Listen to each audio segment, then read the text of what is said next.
Welcome to Success Story, the most useful podcast in the world. I'm your host, Scott D. Clary.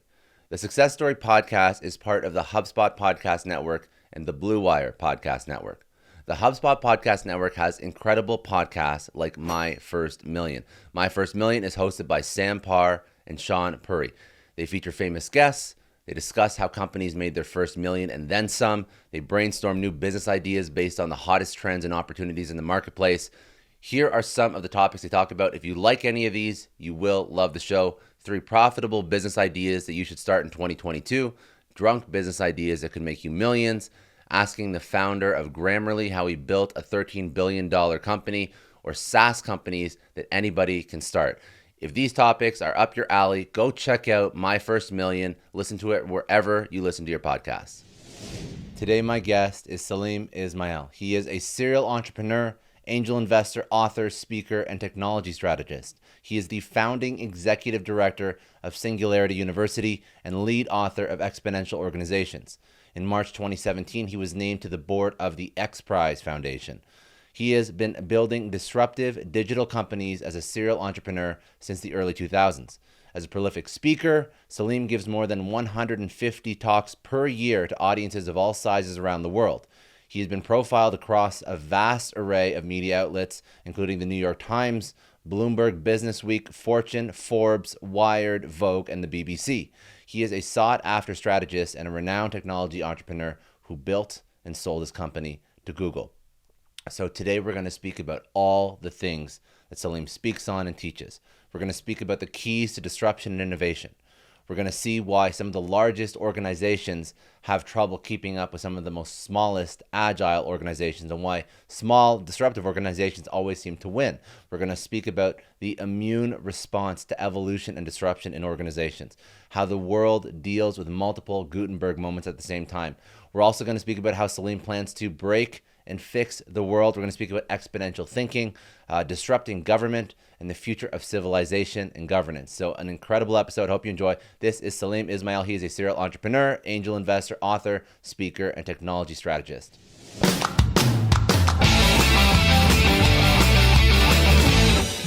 So, first of all, great to be here. I'm originally from India, ended up in Canada when I was 10 years old. My dad hated noise, dirt, pollution, and corruption, so India's not so great for that. Did schooling in university there. I went to Waterloo, the big tech university, and I went to Europe from there for 10 years, doing 5 years of systems architecture, building large-scale systems, and then 5 years of management consulting. And uh, couldn't start a business in Europe, so I came to New York City and built the predecessor to Twitter. Unfortunately, 18 months too early. Very bad to be early in the tech space. Better to be late. When you're early, you just teach the marketplace how to do it, and then somebody else comes along and rolls you over.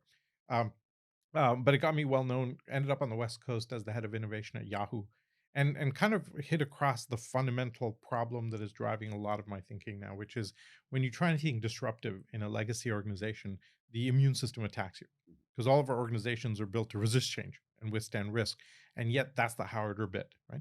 And I'd set up a relationship between Yahoo and NASA to do some interesting projects together. And one day, the NASA people invited me to the founding conference of Singularity University, where they brought 70 thought leaders around the Bay Area and said, is it worth creating an educational institution only focused on accelerating technologies? I somehow had never met or come across Ray Kurzweil or Peter Diamandis or the X Prize or even the Singularity. And so I was kind of blown away. I asked a lot of questions. About 2 weeks later, Peter says, do you want to run it? I remember getting off the phone. My wife goes, how was your phone call? And I'm like, I'm a dean. I don't know how that happened. In-laws are permanently confused.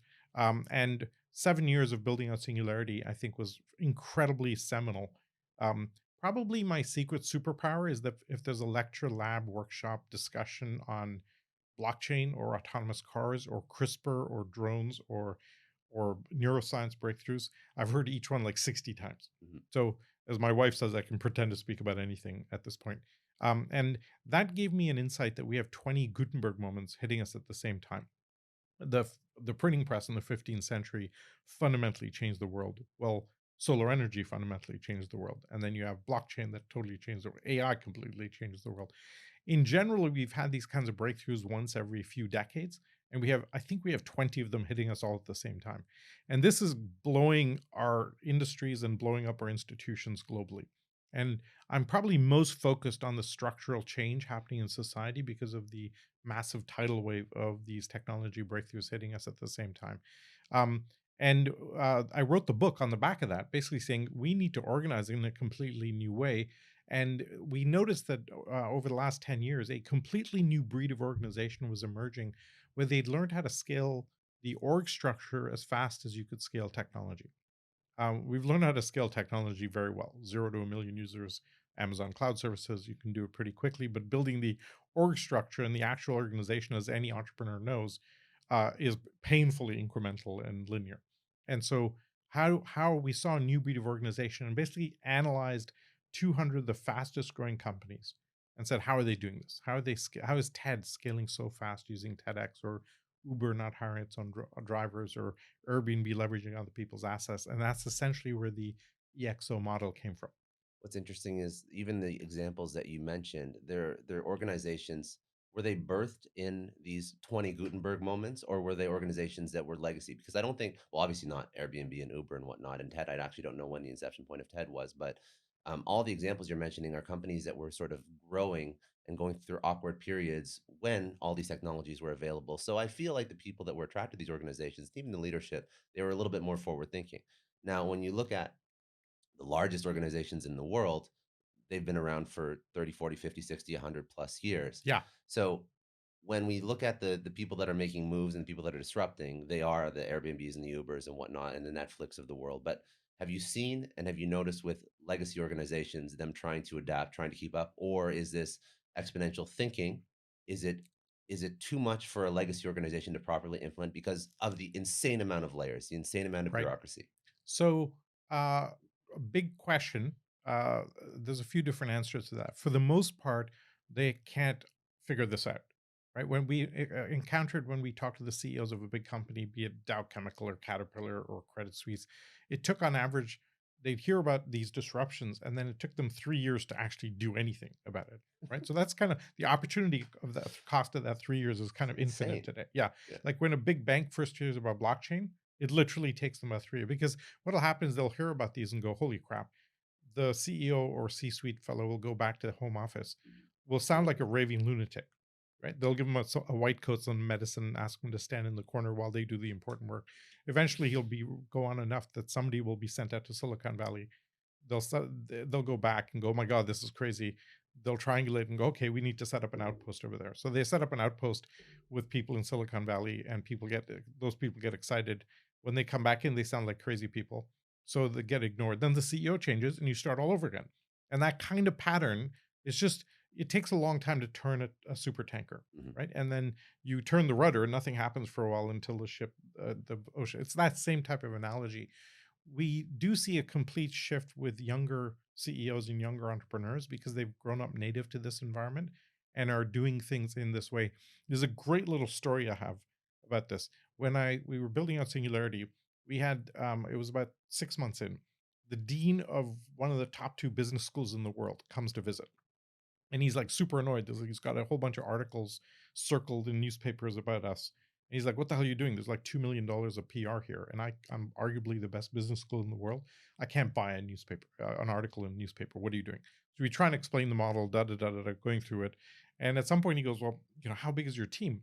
And there was like five of us, and I said, "Well, it's us." And his mind broke. Like literally, he was like, he goes, "My personal staff in my office is 12 people. Like, you can't build a university with 5 people." And I'm like, "Well, we are, Yeah. and there's nothing special we're doing. We're using Google Docs for everything. We're assigning multiple hats to multiple, just startup style." Yeah. He could not get his head around that. About 10 minutes later, he goes, "Can we go outside and play frisbee?"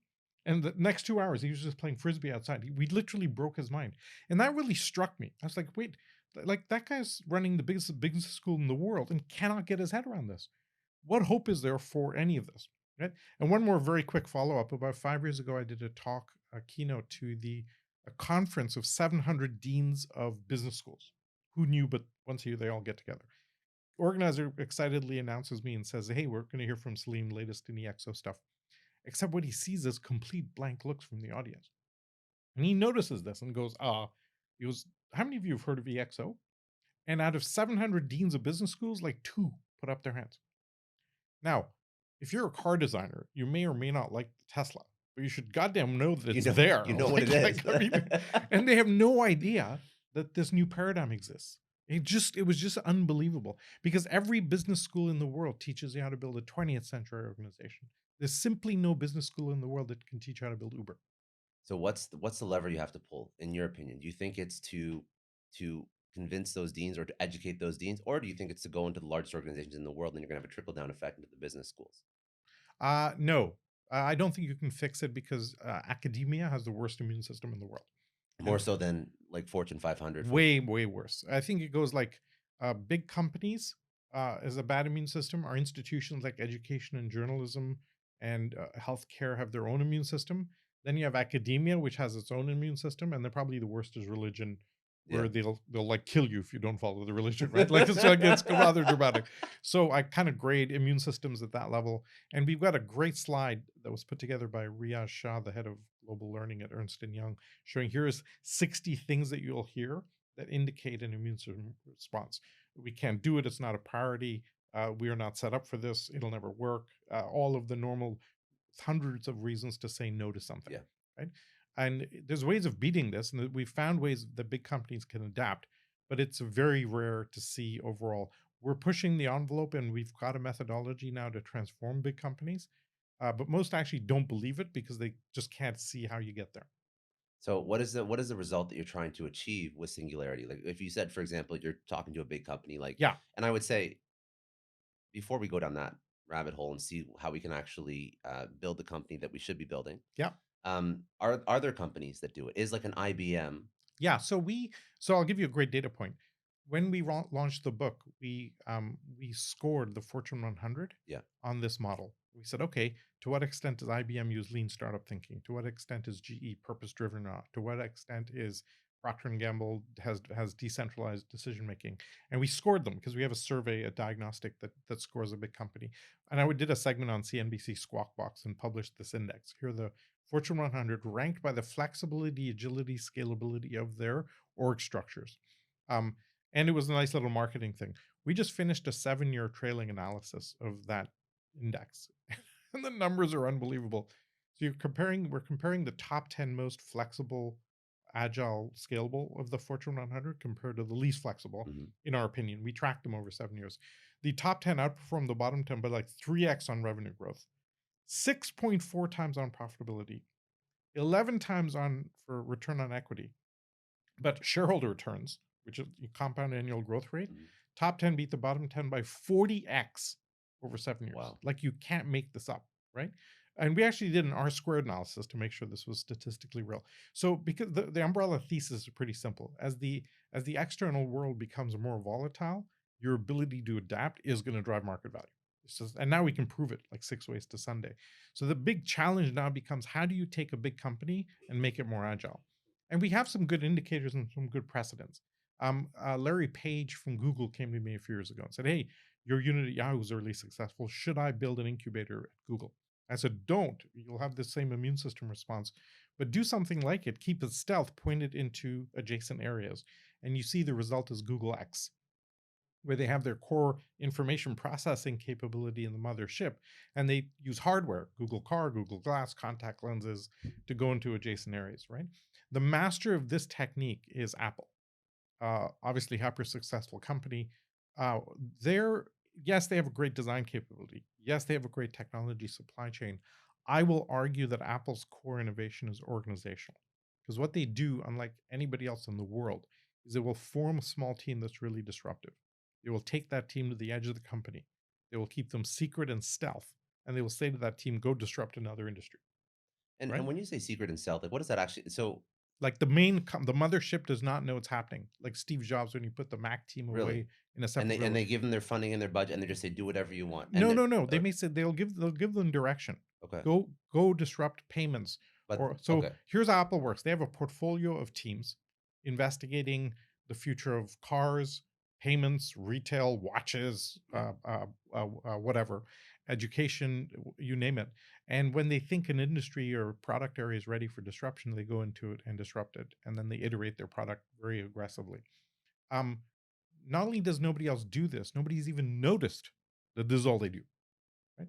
So when they think something's ready for disruption, they go, there's no limit to their market cap. Of course. Yeah. When they hit $1 trillion, I was the first person to say they will hit a $2 trillion market cap, just because they can just keep going to industry after industry using this model. When something works, they fold it back into the mothership, back into the iTunes When it platform. doesn't, nobody knows about it. Nobody knows about it, or they'll fail it elegantly, etc. But it gives them they're essentially an incubator of breakthrough ideas with the platform of design and technology as key strength. But the key innovation is organizational, right? Now other companies are learning how to do this. Microsoft has done an unbelievable job of switching from a product sale to a subscription model with Microsoft Office. Just unbelievable. I think Satya Nadella will get like a Nobel Prize in business for doing this. There have been two times in history that we could track where this worked, and those two examples were IBM and Apple in the 90s and so on. Only when had a quarter or two left of cash, and they had absolute charismatic leader in Lou Gerstner or Steve Jobs. Mm. No other company in deep trouble has ever managed to make it. So you need a bunch of questions. We've been focusing on a tool set to transform legacy organizations, and we've cracked it. It's working.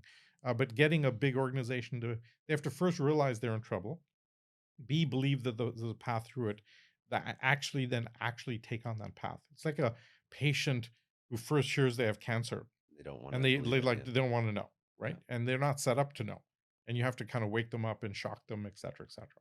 Um, I want to unpack what that toolkit is because that's very interesting. But I Yeah. also want to understand, going back to that Apple model, and I'm sure that some of this plays into the toolkit as well. But the people.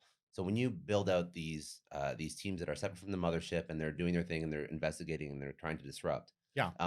what's the person that you're hiring for this particular role? Because I want to figure out that person so that somebody listening to this is like, if I want to build a company now, Yeah. I need to be looking for these attributes or these traits. Sure. So if you're hiring so the key concept here is you do not do disruptive innovation in the mothership. You do it at the edge of the organization, pointing into adjacent spaces. Okay. Really important. Now, how do you hire for that? There's two ways. If you're hiring from inside, then every company has about 5% of people that are totally nuts, super smart, very loyal, but super hard to manage. And you never know where you're going to fire them or they're going to quit anyway. Those are the ones. Grab them, put them at the edge, and go this way, right? Build an EXO off the edge of the company. The best corporate analog we have is Nestle spinning off Nespresso. For about 3 years, Nestle ran Nespresso as a line of business.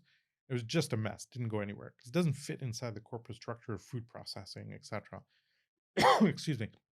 You finally set it on the edge, separate, independent, boom, multi-billion-dollar line of business, right?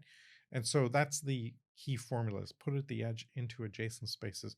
If you're setting up a new co at the edge, then you ideally want to hire from the outside, because anybody from the inside that has any depth of experience will be useless for the future anyway. You need somebody as young as possible and as crazy as possible. Okay, so let's talk about the formula. So now those are the right people for that. But Yeah. when you're going into an organization, what's the formula and what's the strategy that you found works? So you need to do three things. Number one is we have come up with a 10-week sprint that we have now open sourced that hacks culture at scale in a legacy organization. We found that's absolutely critical. And what that means is, so if you look at the Fortune 100 data, it's pretty clear that we've stumbled across the organizational model for the next 10 years. By the end of this decade, every organization in the world, be it a big company, a startup, a nonprofit, an impact project, even a government department, will be organized in this way because it's just better. Um, so the number one thing is to hack the mothership and change the culture to be more acceptable of this innovation at the edge, like Apple has done. So Apple's employees know there's crazy stuff happening at the edge, and they're just wait until there's a reveal and they get to know what it is. If you tell them too early, they'll instinctively try and fight it. Okay. Like for example, at Yahoo, one of the challenges I had with my incubator is the company kept publishing what I was doing. And all the other teams at Yahoo were like, hey, we're doing that. Why does he get to do that? Da da da da da. And it just sets up a horrible internal politics. Have to keep it stealth. Okay. The second is do disruptive things away from the core organization. If incremental innovation is best at the core, disruptive innovation at the edge. And so we've created a 10-week process called an EXO sprint that hacks culture at scale in a big company. We piloted it with Procter and Gamble. We've now done it 60 times with big companies. Average return on investment is like 70 times Mm. running because the juices up the internal metabolism of the company and allows them to accept disruptive innovation. So that cultural tolerance now sits so that if somebody does something wacky at the edge, they don't shut it down by default. They kind of go, wow, that's interesting, and they And let that it happen. permeates every level of the organization. We found that it does, and Okay. I can describe why it works and how it works if you want. But we found a way of hacking culture at scale in a legacy organization, and 60 times in, we're pretty good that it's a true cookie cutter process. We published a second book called Exponential Transformation, which is literally a handbook on how do you do it, how do you form the teams, what weekly assignments you give them, and it's a 10-week elapsed process. And the key metric we found is that we're able to move leadership, culture, management thinking 3 years ahead in that 10 weeks. So that's pretty cool. Um, we found that when somebody had a great idea inside a company beforehand, they might get funded 5 or 10% of the time. After you run this process, they're getting funded 95% of the time because the company culturally knows now that disruptive stuff at the edge needs to be embraced and not shut down. So it makes sense to me that I'm curious as to how this works because if you move the leadership along, that makes sense. But I feel like especially in a Fortune 500, if you've ever worked in one or worked with one, Tons. I mean, the issue is not always the leadership either. No, Like it's never the lead. It's it's all the mid market, everyone, middle level management. yeah, Yeah. who do not want to change. It done something for 30 years. Yes. So I'll tell you how it works, how we do it. What we do is we work in P&G. We work with a division that was 7,000 people. Okay? Pretty big division. Yeah, Okay. enormous. Yeah, Um, uh, in fact, it was shared services, which is the back end IT provisioning. So that's pretty conservative yeah. law, etc. So we worked with them, and what we do is we get the top 10% of senior management into a workshop at the beginning, the top two layers of senior management. And we do a singularity style shock and all, blow your mind workshop, which is meant to freak them out. The completely, hey, here's the future, and it's going to mess with you. For example, a huge amount of R&D at P&G goes into what shape should the shampoo bottle be to be attractive for a potential shopper, or what color should the Pampers box be, right? To be attractive. Well, my wife has a diaper subscription to Amazon and doesn't care about the box anymore. Do you realize this? And you're about to be disrupted around Yeah. this. So the subscription type models are completely disrupting the traditional merchandising model, etc. Just on a totally wacky idea, there's a biotech breakthrough where you can spray certain bacteria into your armpits and you never need to use soap again because the soap actually takes off a lot of the good bacteria that Yeah. sits on your skin. It's not great for you. So you just use the spray and you never need deodorant and you never need soap. Well, that's kind of disruptive. And do you know about this? At least track it, right? Or Soylent, Yeah. which is totally nuts, etc. So we kind of give them that. Then we kind of leave them alone because the legacy management is not set up for the future thinking. What we do is take 25 young leaders, future lieutenants of the business, and they actually do the work. So it's kind of a coaching model. And they divide it into 4 teams. 2 teams that sit at the edge of the company going, what crazy idea can we launch to blow this company open 10x? The second 2 teams sit inside the mothership and think about what would I do to change the mothership? Which of the EXO attributes would I implement internally? They do 2 5-week innovation cycles. They report at the end, and we've pre-allocated 500,000 an idea. If senior management likes the ideas, they fund them. Now, what happens is the reason it works is when we've kind of shown the senior management the future, when the new ideas come, they don't attack them. So that's number one. Number two, when those young leaders go back to their day jobs after the 10 weeks is over, which takes about 30% of their time during the 10 weeks, it's not full time because it's hard to do that, but it takes, somewhere about a third of their time. When they go back to their day jobs, they infect everybody else with this thinking. So we're essentially introducing a viral meme into a company. And the best summary of what we've learned how to do, in the same way that, say, Tony Robbins or Landmark Education or neurolinguistic programming is able to make a subconscious state change in an individual, we've learned how to do that at an organizational level. And after 60 times, we're pretty good at it. Okay, so that makes sense to me. Just before we keep going, I just want to actually touch or ask a question about when these companies create these little units at the edge and they're innovating and disrupting. I'm going to figure out the rest of the strategy as well. But is it not easier just to buy companies and put them at the edge? You could, but the problem is the company can't resist getting its sticky little fingers on it. So I've experienced this before too. Of course you have, So yeah. my last company was acquired by a large company, and we were supposed to be one of these disruptive units. Yes. And then an enterprise team started developing a product that was competing directly with ours and trying to take it to market. And we were fighting for resources, and then neither product actually worked out. Yeah. So that I is so interesting because I've seen a lot of companies try and acquire and like create these little innovation labs within their own Yeah. organizations, but I've seen firsthand, I've experienced it not working because of everything you just mentioned. It never, ever, ever, ever, ever, ever works. I've never seen disruptive innovation occur in the mothership. Coca-Cola a few years ago did something really amazing. They said, we're going to do disruptive innovation transparently in the mother organization. I was like, wow, that's super courageous. Let failed miserably, but at least they tried, Mhm. right? The only way I've seen it work is the Apple model. Take your crazy people to the edge, keep them stealth. Tell the rest of the company, we're not telling you what's out there.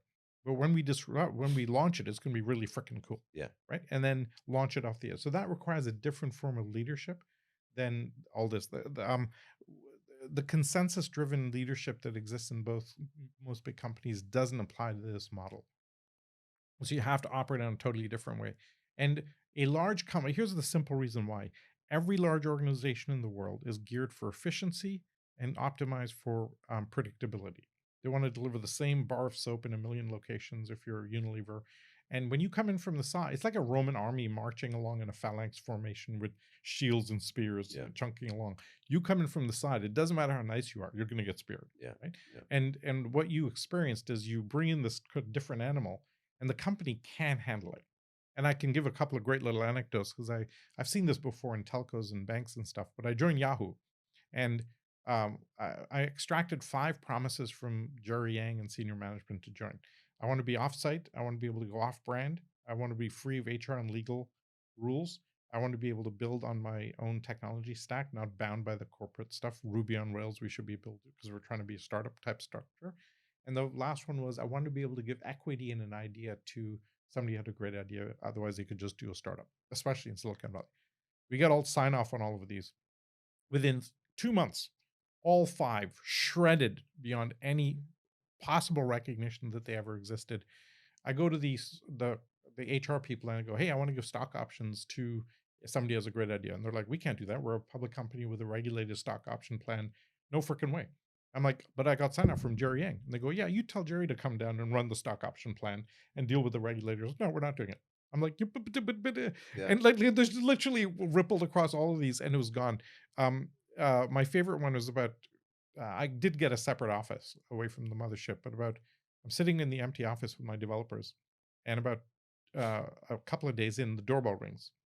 Um, Go outside. There's a huge furniture truck, and the guy's, I'm here to deliver the furniture. I'm like, what for? We didn't order any. He goes, I'm from facilities, and I'm here to deliver the furniture. We open up the back, and it's literally full of cubicles and Oh my corporate colored God. couches. It's like Yeah. Dilbert hell.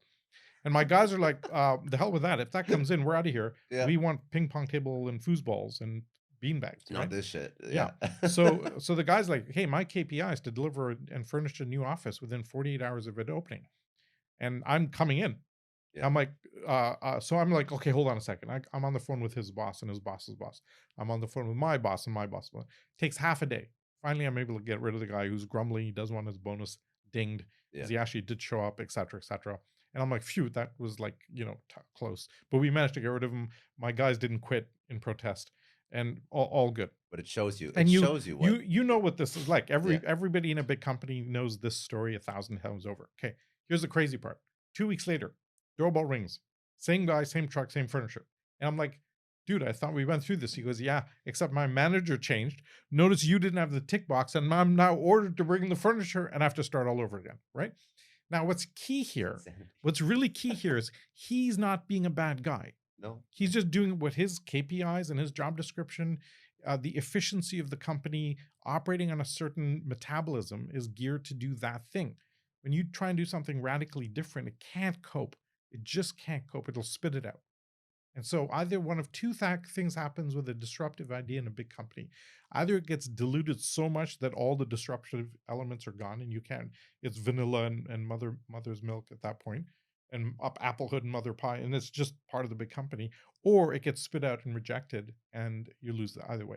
One of the two things happens. Large organizations cannot handle this. Governments handle it even worse, right? Institutions have it handle it even worse. And this is the nature of the world that we have to solve. If we don't solve that, we are going to break the world. Why do you think we're going to break the world? What does that mean? Well, all the institutions by which we run the world were set up in the Middle Ages, Understood. right? Okay. E.O. Wilson, the noted biologist, said we are we have Paleolithic emotions, we have medieval institutions, and we have godlike technology, right? And there's a big impedance mismatch between those three. Of course. A simple example is you education was set up a few hundred years ago, designed to take a young child, train them through the early 20s to be ready for the existing job market. Well, the world is changing so fast, we have no idea what a job looks like in 5 years. What are we teaching them? And you try and update education and watch the fun, watch the immune system react. You'll get viciously butchered by the existing system. Teachers' unions, book publishers, regulatory people, et cetera, et cetera. They can't cope. And it's the same in every major institution. Journalism, the business model is broken. Democracy is even breaking because the metabolism of a democracy was set up at a time when information moved really slowly and was very scarce. If you were in Washington, D.C., you had no idea what was happening in California. The speed of a horse was as fast. So we had Congress meets occasionally to give people time to literally ride across the country and say, here's what my people are thinking. And so you could design a structure where things changed over like decades, and slowly you bring the population along, make broad changes like women's rights or abolishing slavery or civil rights movements or whatever. Well, the world is changing every few months right now. We don't have time for that. We have an abundance of information, gets misused, misinterpreted, faked, and the metabolism of democracy does not work with the speed of change in the world today. So every major democracy in the world is broken. I'm from India originally, broken. Brazil, broken. The UK broke 3 years ago. US breaking in front of our eyes right now. Right. So this is true. I've not been able to find a single institution. There's about 50 major institutions like healthcare systems, legal systems. I've not been able to find a single one that survives this, in the same way that I don't believe a single big operating company will survive this future. That's very bleak.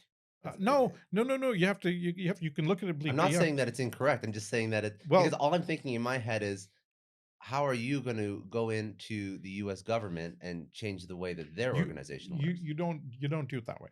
What Okay. you do, so let me address the bleak question versus thing, because it looks, we always relate to that as the loss of an old structure is bad. Okay, what you have to remember is on the other side of that disruption is massive opportunity, just unbelievable opportunity. And what's happening in the world at the highest like metaphysical level is we're going through a transformation and an inflection point of running the world from scarcity to running the world from abundance. Our entire history, like take business, for 10,000 years, if you didn't have scarcity, you didn't have a business. And EXOs are actually the inflection point for the first time in history of people finding business models around abundance. Airbnb is tapping into an abundance of extra bedrooms lying around, Uber, an extra bunch of extra cars lying around, Waze, extra GPS capacity, whatever. And we're finding business models around abundance. So that's this inflection point happening. But almost every government policy is based on scarcity. Every industry is based on scarcity. Energy, which has been scarce for the entirety of human history, is about to become abundant, and we can't cope, basically. So we need to update all of our things, but the future is incredibly magical. We just have to figure out how to get there. Um, so let's talk about the last two levers that you pull in organizations because we Yeah, talked about the culture and then I think that was like that was the first yeah. piece. So there's three pieces you Yeah. do to transfer. Number one, we offer free training on the EXO model Yeah. called EXO Foundations. We basically say to the companies, have all your employees go through this 2-3 hour video training, and that lays the vocabulary down. Okay. Number two, run a sprint to change the culture and allow disruptive innovation to occur culturally in the organization. That's number two. And the third is you take your crazy people to the edge and spin off crazy ideas off the edge. Those three done in sequence will solve the big company and turn the metabolism around. And as I said, we've done it 60 times. We've now got a very And tried and true so, pattern. so talk to me about all these Gutenberg moments and all the technology that we're seeing. So where does that play into what you're doing with organizations? That's the trigger point that's driving this disruption. Okay. So let's use autonomous cars. Google comes out with the autonomous car in 2008. And the entire car industry looks at that and says, cute research project. Yeah. It's like $200,000 a car for all the sensors and GPS and LiDAR and radar and all that stuff. No way you're commercializing that. 2 years later, it's $100,000 a car. 2 years later, it's $50,000 a car because it's dropping exponentially. And the entire car industry still goes, 50K, who's going to spend 50K for all the sensors? Then it drops from 50 to 25 to 12 to 6 to 3. It is now below $1,000 a car for all of the sensors to do an autonomous car. And now everybody's freaking out, right? The ones that jumped on it early, Waymo, Elon Musk, are way, way, way ahead of the market now to a extent that it's going to be very hard for the market to catch up. That's the that's the that's happening in industry after industry, be it healthcare, be it education, be it whatever. Education systems, all our universities or education systems are push based. Get a bunch of kids in a classroom, try and cram algebra into them. Right? They're mostly thinking about lunch.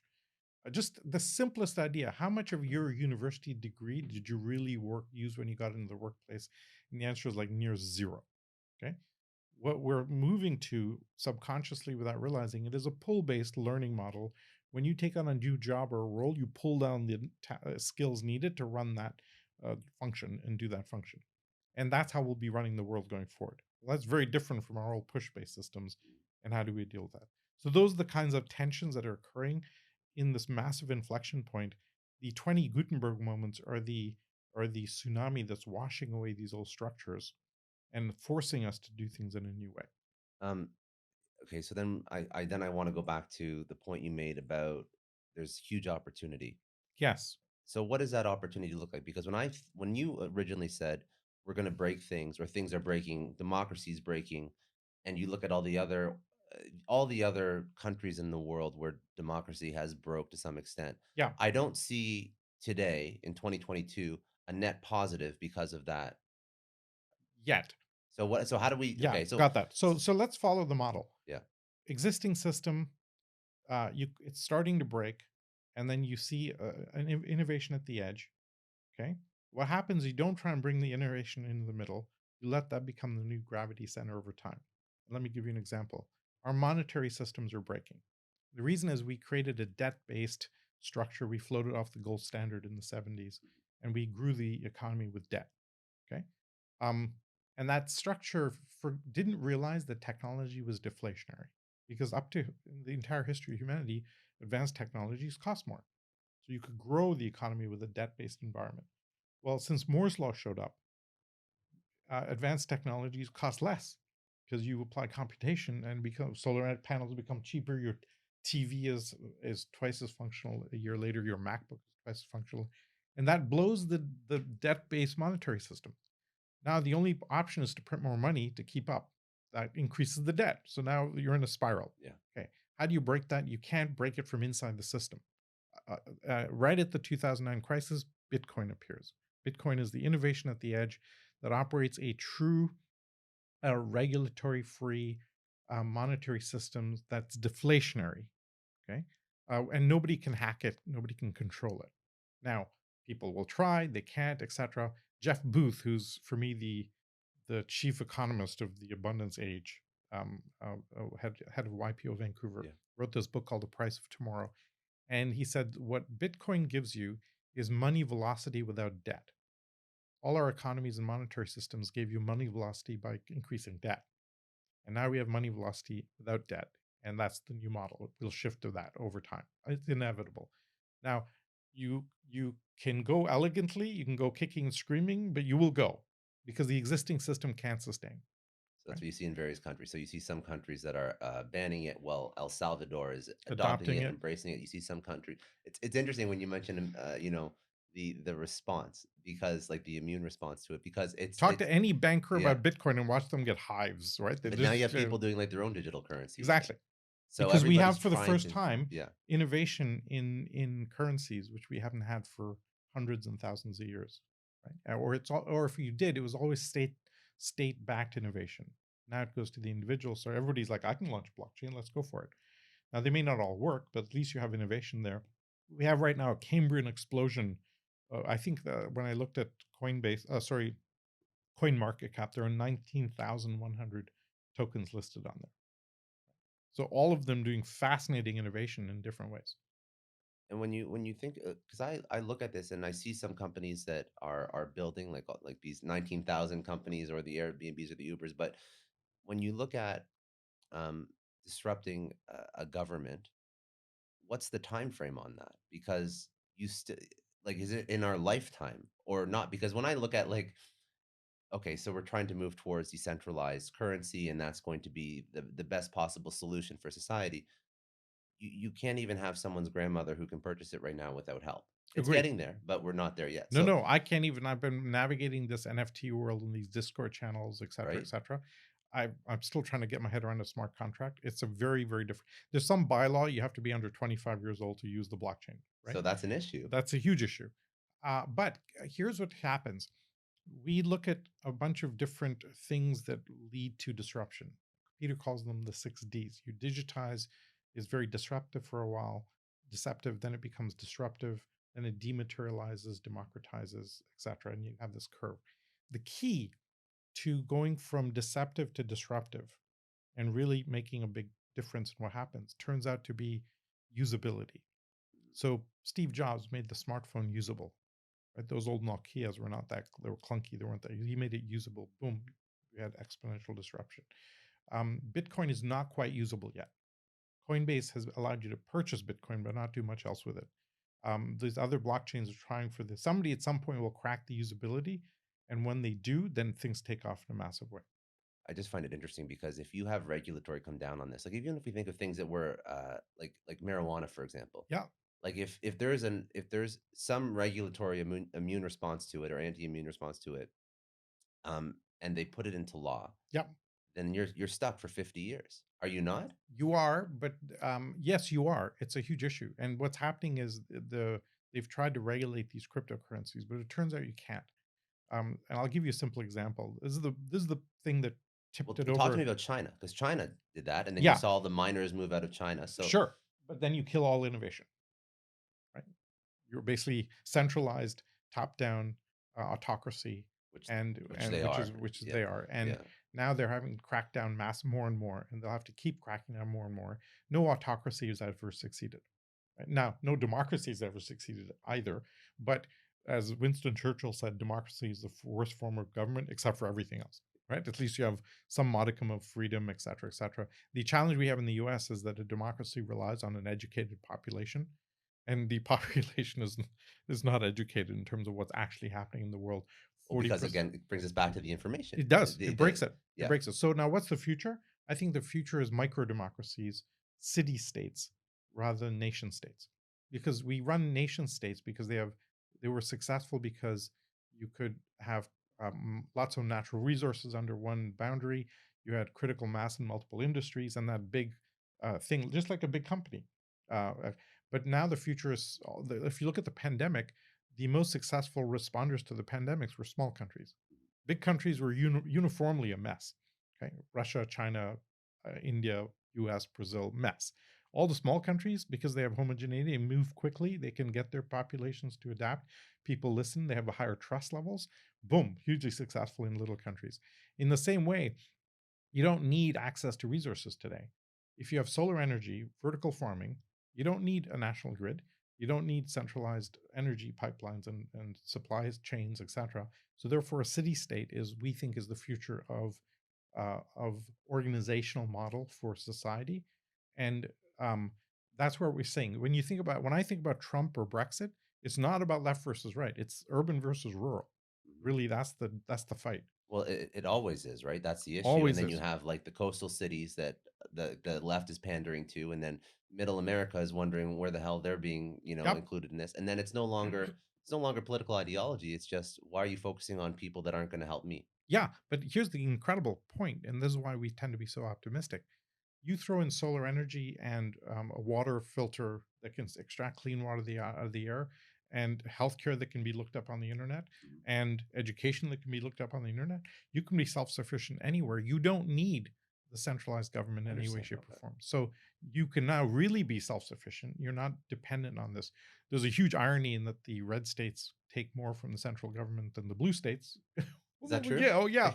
They get massively more benefits to the red states than the blue states. The blue states tend to be a negative tax income. They give in more and they take it out less, and the red states tend to get more subsidies and give Which less. is But they're ironic the because it's supposed to be the other way around. yeah, that's just the US in its, all of the magic of the I Yeah. live in Florida and Miami these days, and there's a whole phrase in the news called Florida man, right? Yeah. Florida man tries to kiss alligator, Yeah. right? Like it's just Yeah.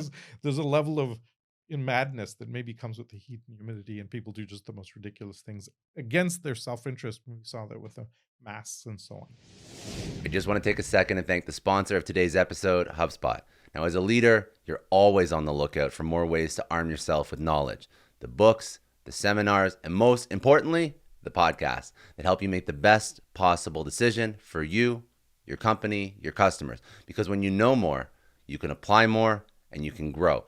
With HubSpot's CRM platform, you can store, track, manage, and report on all the tasks and activities that make up your relationships with customers. With a bird's eye view over all your customer interactions, HubSpot empowers your decision making like never before, so you can give your business and your customers all the good you've got. Learn how to make your business grow better at HubSpot.com.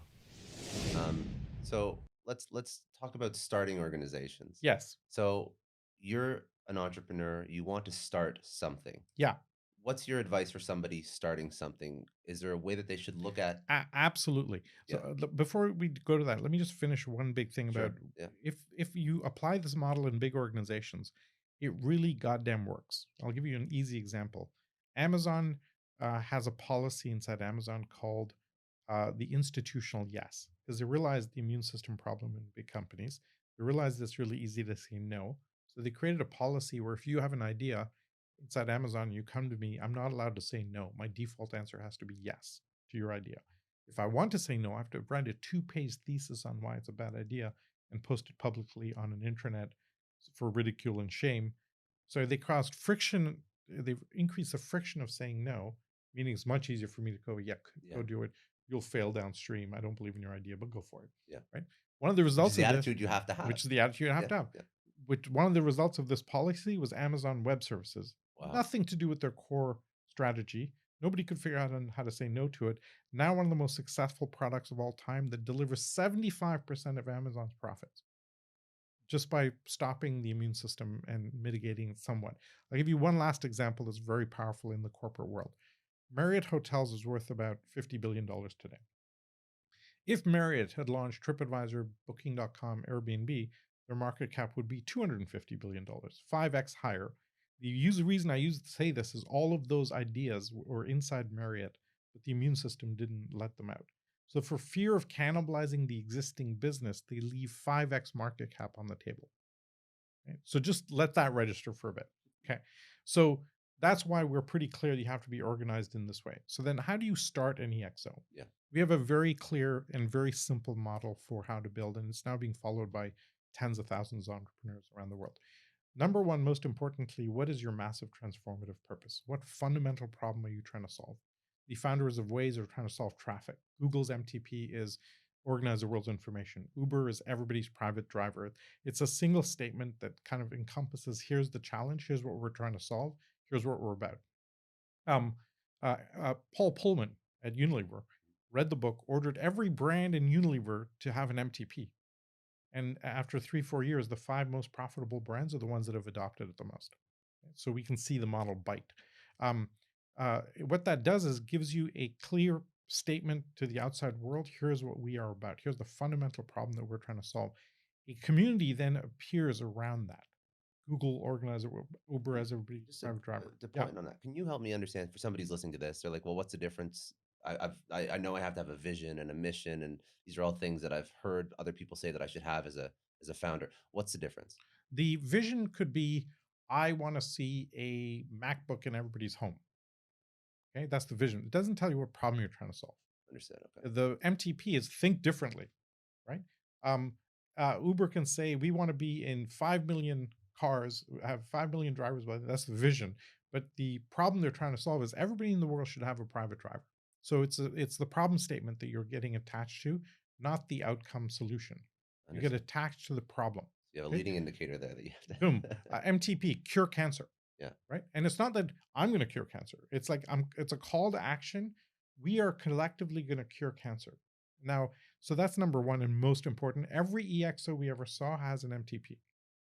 So simply, we'll be hiring now in the future based on the organizational MTP and your MTP, right? A natural fit. We're starting to see that already, especially the younger generation is very purpose driven, etc. Of course, once you hire them, you have to figure out how to manage them, which is a whole other podcast episode that has passed my pay grade. But so number one, you do that, and then you create community around that MTP or join existing communities. If my MTP is cure cancer, lots of existing communities I can tap into. That's step two. Now you're part of a group, an ecosystem, a hive mind trying to go after that problem. Step three, find a founding team. We think four roles you need to have: a visionary, a product guy, an engineer, and a business guy. Those are the four, and they could be under over 5 people, 4 people, 2 people, could have more multiple hats. But those four roles have to be covered, and you get a founding team excited about that MTP. Step four is what is the breakthrough idea or product or service you want to bring to market. This is really important because almost everybody in the history, when we're building a business, we go, wow, look at this Bluetooth technology.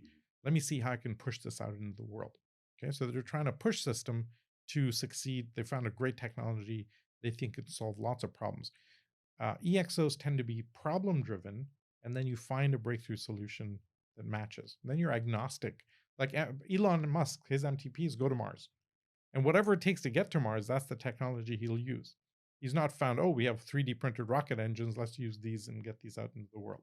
So it's problem driven, very key. Um, and that breakthrough idea or your product or service that you bring to market has to be minimum 10x better than the status quo in the marketplace. Okay? If it's 10% better, the market will ignore it. If it's 10 times better, the market cannot ignore it. How do you measure that? Give you an example. A typical combustion engine car has 2,000 moving parts in a drivetrain. The Tesla has 17. Boom.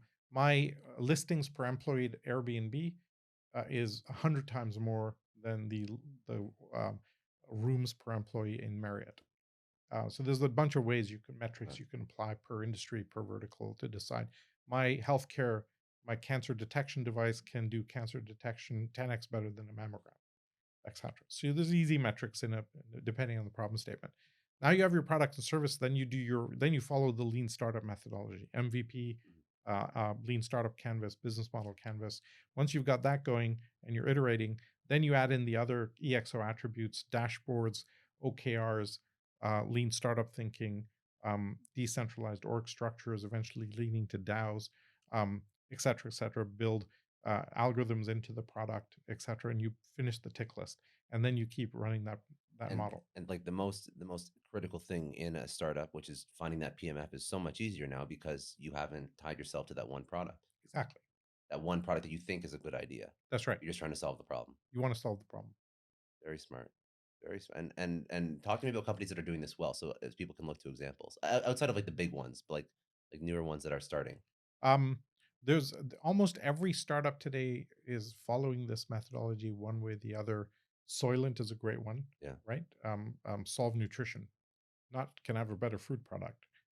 Solve Nutrition in some way, shape, or form.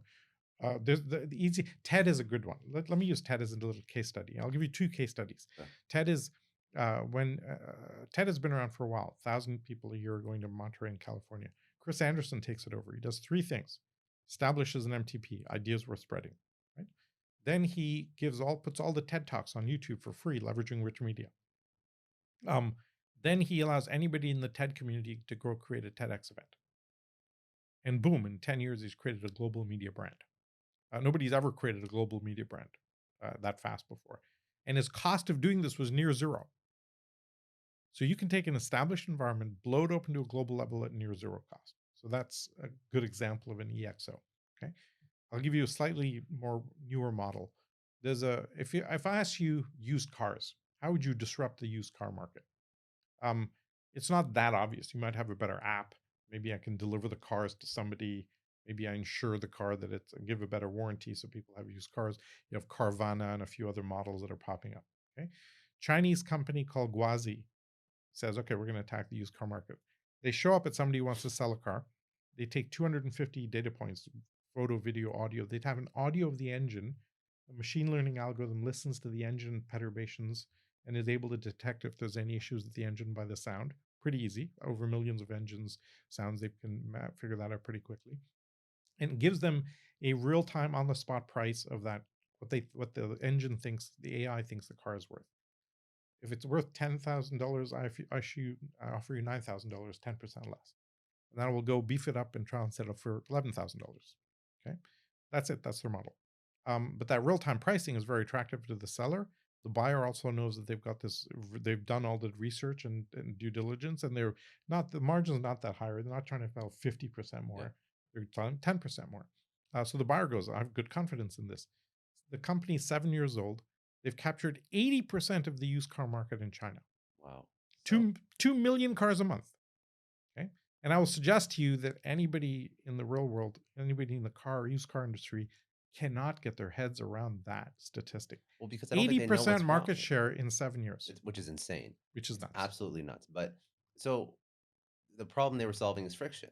Yep. It's a friction problem that they solve for. I'm just Well, trying to read into like why they captured 80% in 7 years, because everything they're doing is good, but 80% in 7 years is absolutely insane. Yeah, it's impossible, yeah, right? People will say you're nuts. You're never going to do that. This is an enormous challenge with EXOs because you get outcomes that people literally can't believe. So you can't tell people that you're going to do that because they won't believe an it. investor will look like, Yeah. yeah, you have Like three if, heads. Yeah, just look at think about this. I did this thought experiment. Chris Anderson, if you would launch TEDx in a traditional way, you'd say, all right, we're going to do 4 TEDx events this month. The next month, we're going to do 4 more. We'll do 8.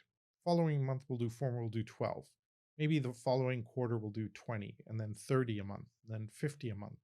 That's already crazy. 50 TEDx events a month, 100 a month, 200 a month. Okay, over a period of 3-4 years, we'll get to maybe 1,000 it's gonna be TEDx incredibly events expensive to do a all this. month, Yeah, etc. Now, who's yeah, going to do all this? Who's going to set it all up, yeah. etc.? Now, if you told the team you're going to do, instead of what he did was, here's the MTP, ideas were spreading. Here's the rules on how you set up a TEDx event. You can go follow the rules, self-provision from the mothership, the signage and the rules, etc. Off you go. In 5 years, they ran 20,000 TEDx events. Now, if you went to an investor and said, we're going to run 20,000, Yeah. they'll go, I'm sorry, you're nuts. If you told the employees on the team you're going to run 20,000, they'll quit. They'll just go, you're barking mad. I'm out of here. I don't need to deal with that kind of stress, right? So it's really tough because if you actually lay out the projections, you will lose everybody. Yeah. If you try and be reasonable, you'll leave so much on the table. And let me give you the best example of an EXO entrepreneur we have today, which is Elon Musk. His methodology is really, really simple. He looks at a technology that's growing exponentially: solar energy, battery technology, neural implants, whatever. Where will that technology be in 10 years on a doubling pattern? And then let's build an EXO to intercept that curve over a 10-year period. That's it. Just rinse and repeat. So he builds a community-based environment around a Tesla, around SpaceX, etc. Because he has his Looks MTP for all looks those. looks Yeah, that he's got an MTP. Go to Mars, yeah, solve energy, yeah, solve energy, and solve neural links, yeah. whatever.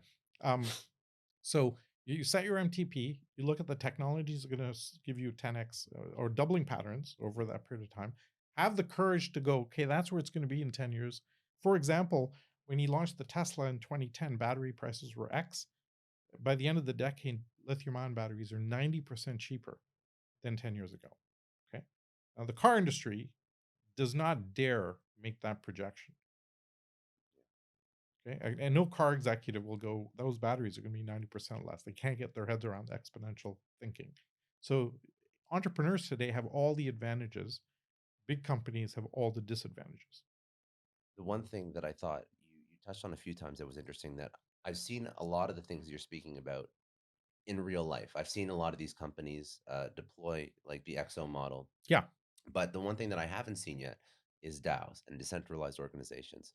So that's a very interesting. It's a very interesting idea. Yes. How does it work in practical? Because even Elons of the world are not DAOs. Yes. So DAOs are non-trivial. It's like a big co-op running on a blockchain, and co-ops have governance issues, right? The challenge with DAOs, the benefit is you can scale very, very fast. People, you set a set of rules. TEDx is essentially a DAO type structure. Somebody can self-select, agree to a set of rules, come in, take the kit, go build a TEDx event on their own with very little Is that not just a permission. franchise though? You could call it a franchise. A franchise is an old model of doing this. And the DAO is similar. Uh, Blockchain-based smart contracts Yeah. do the governance, etc. The challenges with DAOs are exclusively have to do with governance. Nobody's ever seen Austin Hill, who runs Blockstream, actually said it well for me. He said, think about a public company annual shareholders meeting Yeah. with little grandmothers waving their shares around, going, "What the hell are you doing?" And it's like it's a shit show. Excuse Yeah. my language. And now scale that to internet scale, Yeah. and that's a DAO governance. Right. So that Very, to very me is very challenging. scary Very when challenging. you're trying to So actually build something. what you have to do is slowly migrate your community and do governance over time and bring them along with the journey, so you build more and more governance into the community.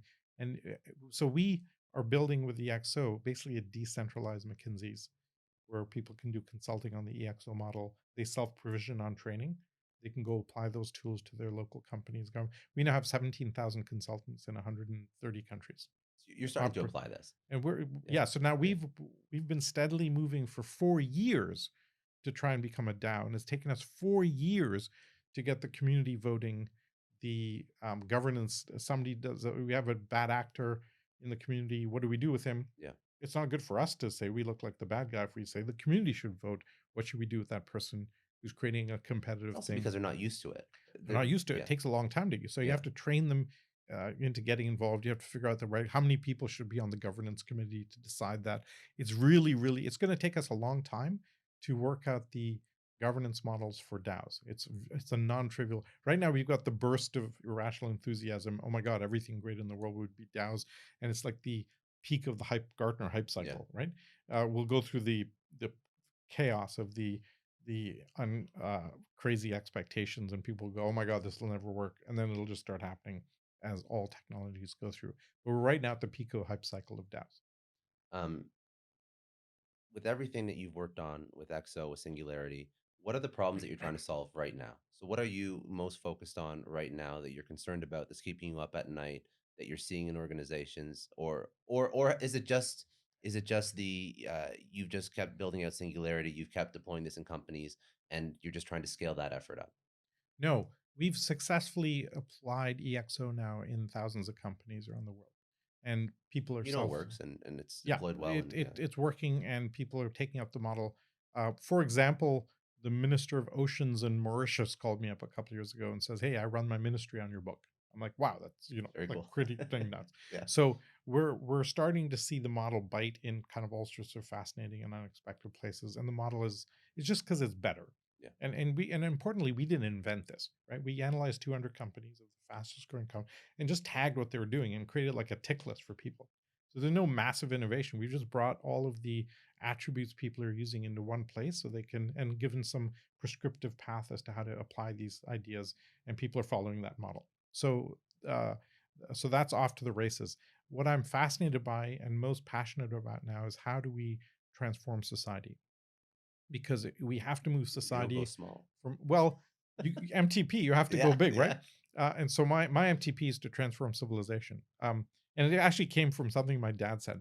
I do this late night talk on metaphysics, philosophy, and the meaning of life. It's what I'm known for at Singularity. I did it for every class. Every year we do this because you come across all these technologies and you really ask the big questions: synthetic biology, robotics, AI. What does it mean to be human?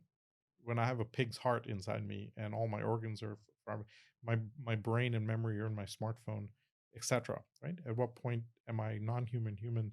What is the purpose of life? What's the future of longevity? You really start. Is there a God? You really start asking big questions. We found the students couldn't apply themselves, so in the middle of every class duration, we would do a late night French salon, alcohol mandatory, on metaphysics, philosophy, and the meaning of life. And it's led me to this level of thinking that systemically we have to change the world. If you look at civilizations in the past, the Romans, the Incas, the Mayans. They got to very sophisticated societies. Then they hit a boundary condition and they literally fell off a cliff.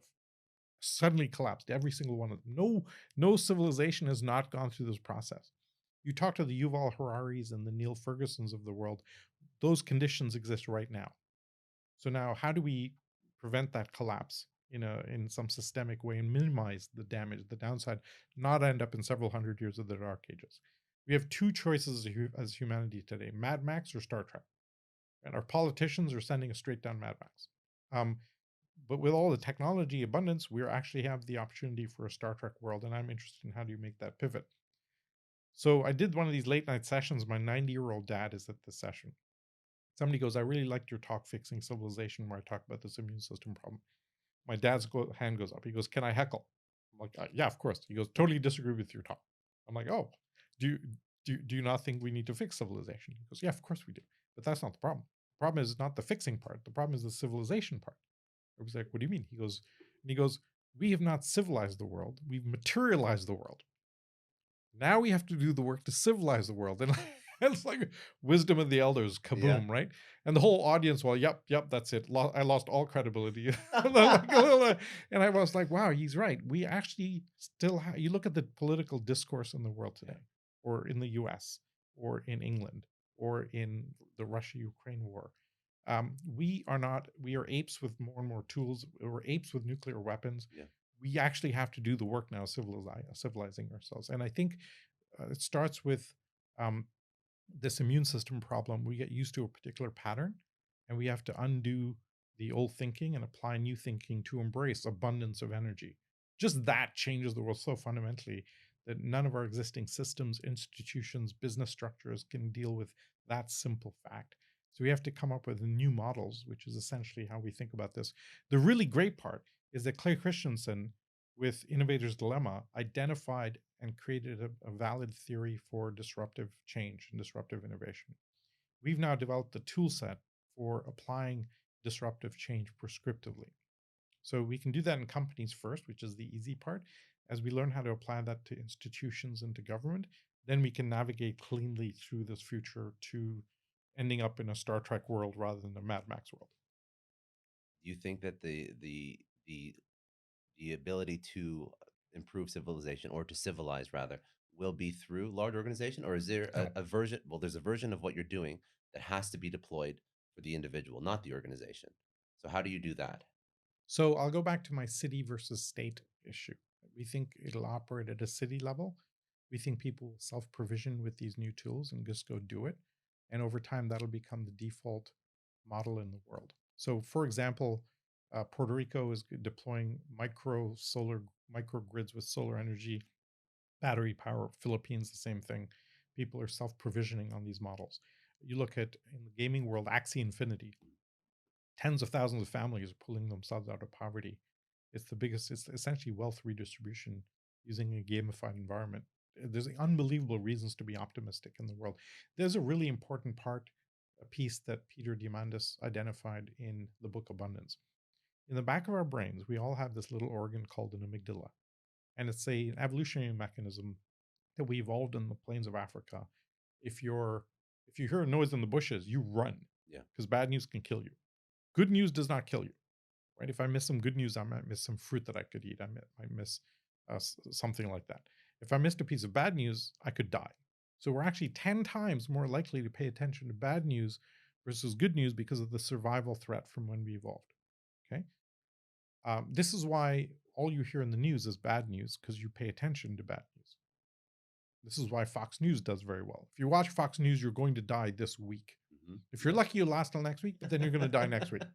If you watch Peter calls CNN the crisis news network, when you can track every bank robbery in real time, high definition, streamed to 20 devices, you think the world is going to go to hell. And you vote based on that fear, and then you end up with Trump or Brexit or whatever.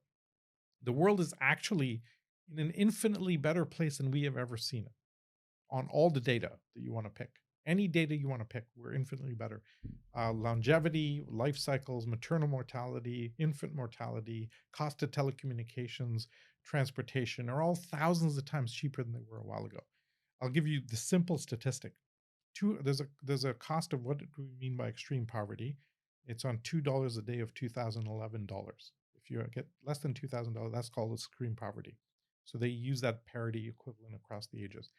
200 years ago in 1894, um, 94%, so not 1820, 200 years, 1820, 94% of the world lived in extreme poverty, less than $2 equivalent a day at the time. 94% of the population. That has dropped steadily over the decades. We're down below 10% today. We're about 8.9% right now.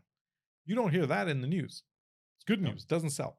Right? Bill Gates predicts we will eradicate extreme poverty in this decade. You will just not see this in the news. What you hear in the news is, oh my God, autonomous car killed somebody. And so we have to overcome the natural evolutionary thing of our amygdala. That's And incredibly difficult. it's very difficult. Yeah. I didn't say it was going to be easy. If it was going to be easy, people would have done it by now. But at least we have a really clear idea now of the problem space. We really Sure. understand the problem space. We understand the problem space. It's actually pretty easy. And here's why I'm so optimistic. These new technologies, for the first time in human history, cost little, very little. Throughout history, advanced technologies always cost a lot. And only a big government or a corporate lab could afford to do R&D, launch new products and services.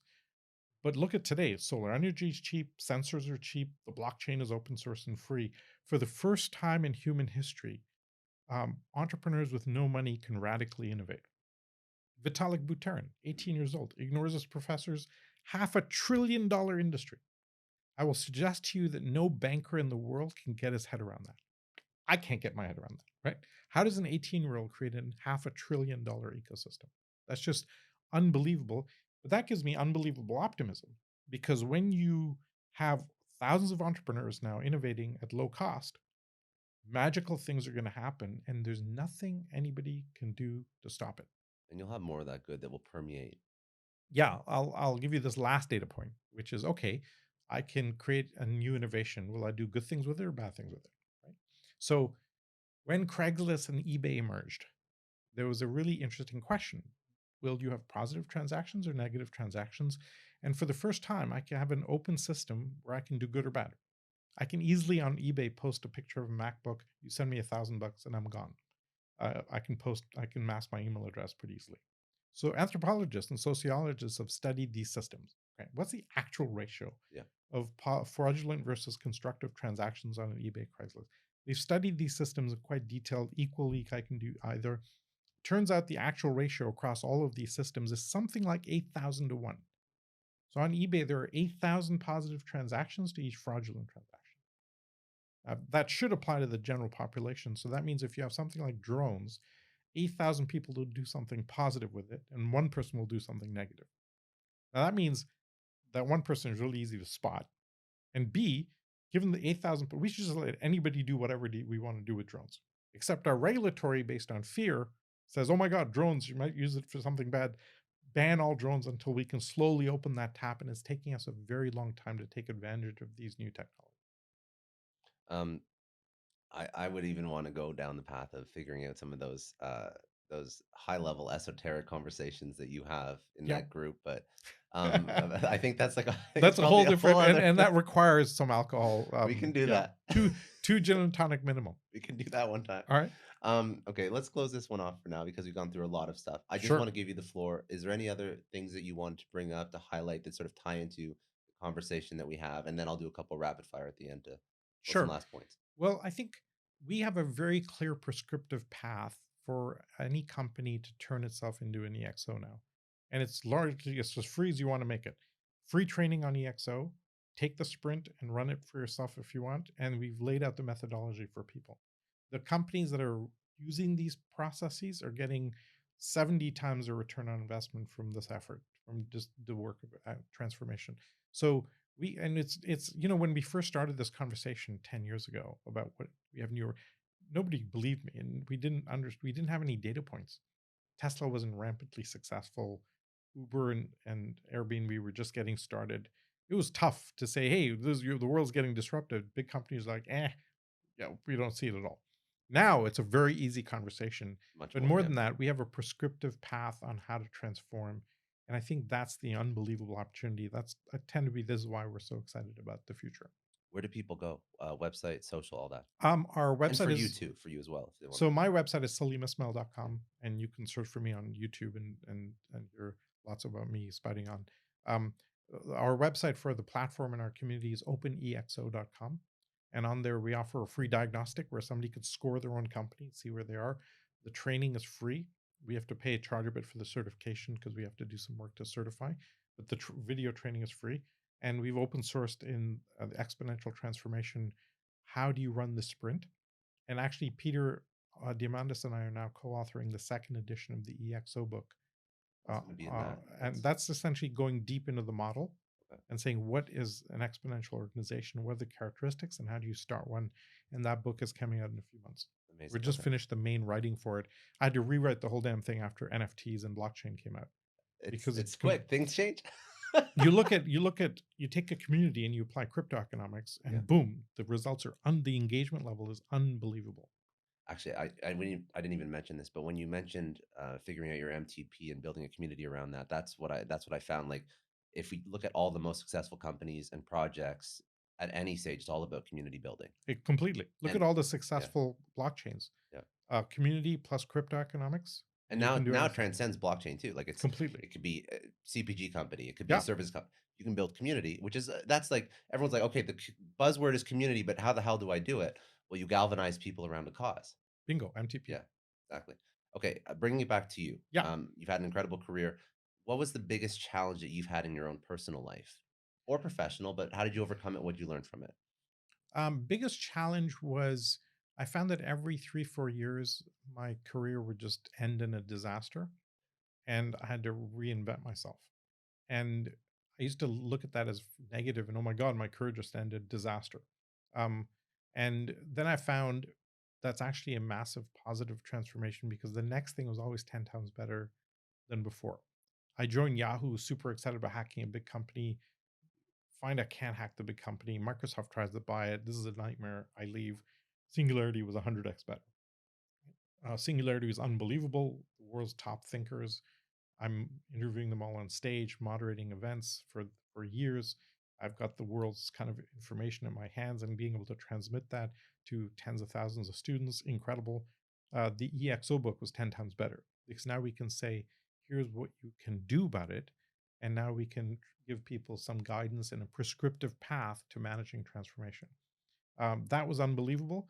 But now we have a community of like a hive mind of 17,000 people that are the most incredibly inspiring people I've ever met. And I can ask a question in that community, what do we think about X? And I'll get this most unbelievable, like almost a doctoral thesis of, hey, here's why, here's what I disagree with. And we get this kind of dialogue and dialectic Yeah. discussion on some topic, autonomous cars, or what do we think Elon Musk should buy Twitter? You just get this rich discussion that makes everybody 10x smarter. And actually, just to follow up on that point, when you built out Singularity, um, how did you like you had your MTP for Singularity, and I'm sure that's what helped you build the community around. But how did you tap into these 17,000 people when I don't think there's ever really been much done like what you're building before? So Singularity did two things. So the main brainchild behind Singularity was Peter Diamandis. He had built International Space University, and he read Ray's book. XPRIZE as well. That's a XPRIZE is yeah. Peter. I'm not on the board of XPRIZE because it's actually worth touching on this. The reason these XPRIZes work is when you put up a $10 million prize on space, it turns out about 30 teams will spend $150 million in R&D trying to win the $10 million. Wow. So it's the best leveraged innovation model ever found. And the collective innovation has created a $2 trillion space industry that didn't exist before.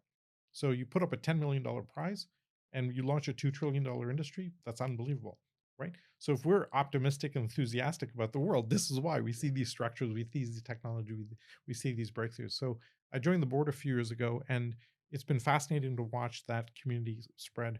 This what happened with Singularity is when the idea was, can we train the world's leaders on the future? And the idea was, let's bring the young students, the 30-year-olds, that are going to be running the world in the next 10 years, and arm them with the future of technology and awareness of where will blockchain be in 2, 3, 5, 7 years? Where are these technologies intersecting? What are the inflection points you should be tracking? And send them back to their home countries. And when they get to positions of power, they should be making better decisions than our horrible, crusty 80-year-old leadership today. Right? And that's now proving to be the case in countries around the world. once we have the kind of platform of that thinking around the world, the prescriptive aspect of EXOs and how do you now organize for this, not just private sector, but public sector, becomes really powerful. Now we can transmit that layer, say, here's how you organize for this. And there's enough people around the world in different countries, like Minister of Oceans in Mauritius. Yeah. Like, Yeah. like that's nuts, right? Um, and get that out there. And now we can feed that platform, that EXO platform of incredibly bright people around the world with new ideas and say, hey, who wants this? Who wants that? Who needs what? Who needs what? And we're turning that into a DAO. And as we move towards kind of governance and thing, it's just because it's easier. We don't have to manage it. It's a nightmare to manage it. Yeah. That Of kind of course. a It's community. huge. Yeah. Yeah. It's really in multiple languages, Yeah. and we speak 46 languages. So this is a huge challenge building this ecosystem. I think we want to get to about 100,000 trained people in the community, and then I'll feel comfortable that we've got enough critical mass to then attack institutional transformation. And that'll be the next layer around this. Understood. Um, you've had a lot of people in your life, mentors in your life, people that have had huge impacts on you. If you had to pick one, who was it? Why is it that person, and what did they teach you? I can't just pick one, I'll pick two. Pick two. Okay. Okay. Peter Diamandis has to be one of them. His incredible energy and ability to think at scale, think of he's the one that's moved most of us from scarcity thinking to abundance thinking, right? And he's got this unbelievable, like when he runs into a problem, he just executes his way out of it. And that sheer gumption of just hacking your way through it. Like when he tried to launch XPRIZE, nobody would fund a prize. The financial system was crashing, and he just hacked away at it until it got there. And there, so that's kind of an incredible, awe-inspiring model. The second I would say is somebody who passed away recently, Lawrence Bloom, who was I think he was the first chairman of the World Economic Forum, who's been thinking at a systemic change level of how is evolutionary consciousness changing. And he kind of showed me there was a whole large group of people that are thinking in this way, but they don't know the path to get there. And so it's been incredibly inspiring to see that there's large groups of people that think about systems change, and we're providing the tool set and capability to navigate and to support that group in changing the world. Um, and the final thing I would think is the younger generation today is unbelievably inspiring to me. They're really driven by like good things in the world. And I'm unbelievably optimistic about what's happening in the world in general. You see the unbelievable outpouring for help in Ukraine, etc. We can now transmit compassion around the world, and I think is really exciting. There's so easy to focus on the negative, but we forget to focus on the unbelievable positive nature. I'll give the smallest example. If you went back before, so people complain about all the damage cell phones doing, etc. You have a 10-year-old child. If you were raising a kid 20 years ago and you had a babysitter coming, you have no idea. Is she going to be late? Is he going to be late? Are they going to get there on time? What if they're late? Are they actually coming? Are they just delayed? So you end up with all the stress and worry about what's going on. Now you're texting back and forth. I'll be there. I'll be 6 minutes late. Yeah. My bus is late. Whatever. And you have infinite knowledge, and you get infinite more peace of mind because you have so much more data about the world. People forget that.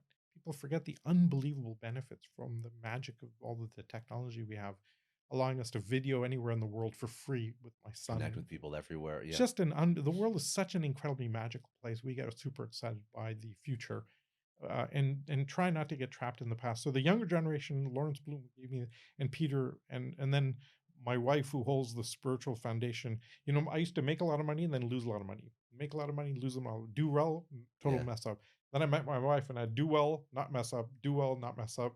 She's like, she was this like foundation that stopped me from totally messing up. Then I'd go to the next thing, not mess up. And so that's been profound because the depth of potential has just increased in me massively. Incredible. If you had to pick a resource, a book, or something that's had a big impact on your life, what would you recommend people go check out? I'd suggest two. One is The Zen and the Art of Motorcycle Maintenance, which laid down a I kind don't of know an this book. over 1974. I laid out an overview of all the different philosophical schools of thought. Yeah. It was incredibly powerful, but more powerful was the sequel to it called Leela, published I think in 95, where he lays out here's the metaphysics of how the world works, and that just blew my mind. So that would be one. The second would be The Power of Myth by Joseph Campbell, just laying out here's comparative mythology. We have the same myths in all of our different societies, and what is human aspiration all about. And then the third would be uh, probably The Power of Now by Eckhart Tolle, that gives you a deep snapshot on how to be present and the importance of being present.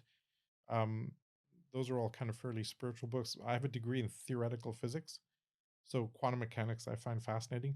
Oh, I've got a great little suggestion for your viewers. There's a 11-minute video on YouTube. It's called the Delayed Quantum Choice Experiment. Okay? If you ever think somebody is spouting on about quantum mechanics and thinks they know what they're talking about, go send them to this video called the Delayed Quantum Choice Experiment, and it just blows your mind. Okay, good. So So there, I'll find it. I'll link there you it in the go. show notes. It'll be good. There you go. Um, if you had to tell your 20-year-old self one thing, what would it Yeah. be? Um, Play full out. Just go play full out, and the hell with the consequences. Don't worry about what society thinks of you. And back then, when I was growing up, there were a few role models to indicate how to live, and so I had to rely on fate chucking me around and beating me up until I got it. Today we have the Elon Musk, we have the Vitaliks, we have people doing radically crazy things and teaching the whole world. Pff, go nuts! You have one life, live it. And last question. Yeah. What does success mean to you? Success for me, I think, is I like the best definition of leadership I've ever seen is the opportunity, to serve the potential in people around you. And I think for us, for me, the success is creating a potential for every human being on the planet to live fully.